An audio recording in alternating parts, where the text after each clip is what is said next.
के संशोधन में बिल आता है 2024 में, तो भाई राहुल गांधी कहाँ सो रहे थे। आज उनके पास कुछ नहीं है, वोट बैंक को देखते हुए वो अम्बेडकर चिल्ला रहे हैं, इसलिए उनके दिखावे में नहीं है। 1952 का चुनाव कांग्रेस पार्टी ने हराया, उसके बाद में 1954 में परम पूज्य बाबा साहब अम्बेडकर पुनः चुनाव लड़े, तब कांग्रेस पार्टी ने उनको चुनाव हराने का काम किया। प्रथम कांग्रेस ने उनको संविधान सभा में जाने का भी विरोध किया। सबसे पहले परम पूज्य बाबा साहब अम्बेडकर की बनाई गई प्रस्तावना वो संशोधन करने का काम किसी ने किया, तो कांग्रेस ने किया। पता नहीं अब क्यों बार बार अब जो है कांग्रेस अम्बेडकर कर रही है। परम पूज्य बाबा साहब अम्बेडकर को सबसे पहले कांग्रेस चुनाव हराने वाली है।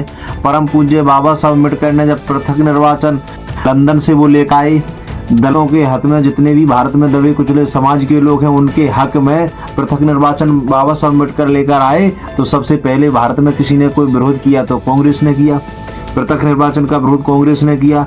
परम पूज्य बाबा साहब अम्बेडकर ने जितने भी भारत देश में दलितों के उत्थान के लिए, भारत देश के उत्थान के लिए जितने भी आंदोलन चलाए, उन सभी आंदोलनों का विरोध कांग्रेस ने किया।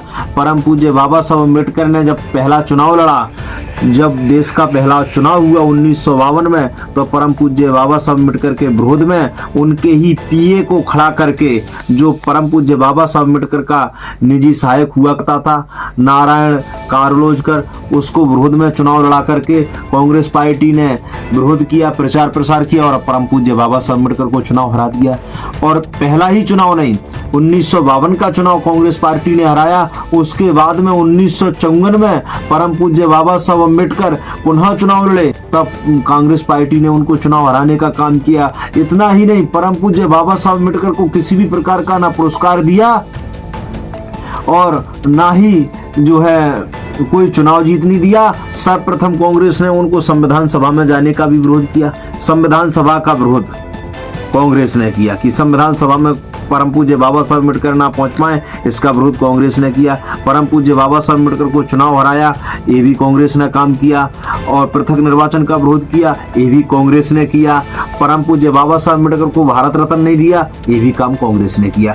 वर्तमान समय में जितने भी परम पूज्य बाबा साहब अम्बेडकर के संगठन, परम पूज्य बाबा साहब अम्बेडकर के अनुयायी हैं, सबको सबसे ज्यादा दंडित किया कांग्रेस ने किया। सबसे पहले परम पूज्य बाबा साहब अम्बेडकर की बनाई गई प्रस्तावना को संशोधन करने का काम किसी ने किया तो कांग्रेस ने किया। सबसे ज्यादा भारत देश का संविधान किसी ने बदला तो कांग्रेस पार्टी ने बदला। आप देख सकते हैं जितने भी संशोधन हुए हैं वो कांग्रेस पार्टी के द्वारा हुए। फिर पता नहीं अब क्यों अम्बेडकर कांग्रेस पार्टी चिल्ला रही है। परम पूज्य बाबा साहब अम्बेडकर के विचारों की घोर विरोधी यदि आज कांग्रेस पार्टी अम्बेडकर चिल्ला रही है तो इनके घड़ियालू ऐसे हैं। ये बहुत बड़ा षड्यंत्र है और षड्यंत्र का शिकार भारत देश की जनता होने वाली है। इसलिए कांग्रेस के अम्बेडकर पर भरोसा ना करते हुए हमें कांग्रेस से सावधान रहने की जरूरत है। जो आज वर्तमान समय में राहुल गांधी दिखावा कर रहे हैं परम पूज्य बाबा साहब अम्बेडकर की फोटो लेकर के, वही बाबा साहब अम्बेडकर के घोर विरोधी है। आपने देखा होगा लोकसभा का चुनाव, उनने परम पूज्य बाबा साहब अम्बेडकर का नाम इस्तेमाल कर और भारतीय संविधान का झूठा दिखावा कर अच्छा रिजल्ट दे लिया।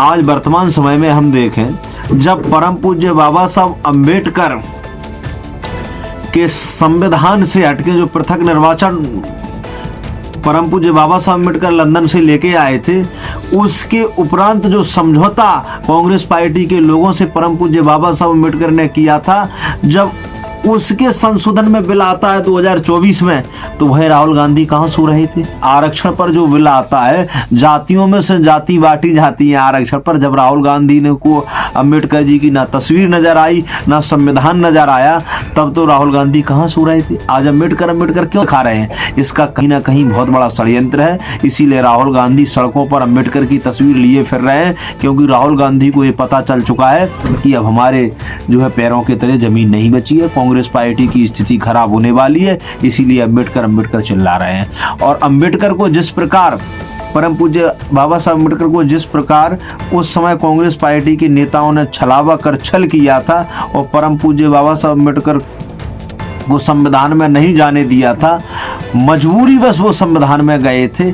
आज पुनः वो वही करेंगे पूरे भारत देशवासियों के साथ जब वो शासन में आ जाएंगे, सत्ता में आ जाएंगे। आज परम पूज्य बाबा साहब अम्बेडकर के साथ साथ वो कह रहे हैं कि भाई जातिगत जनगणना होनी चाहिए। जब राहुल गांधी की कांग्रेस पार्टी की सरकार थी, जब जातिगत जनगणना क्यों नहीं हुई?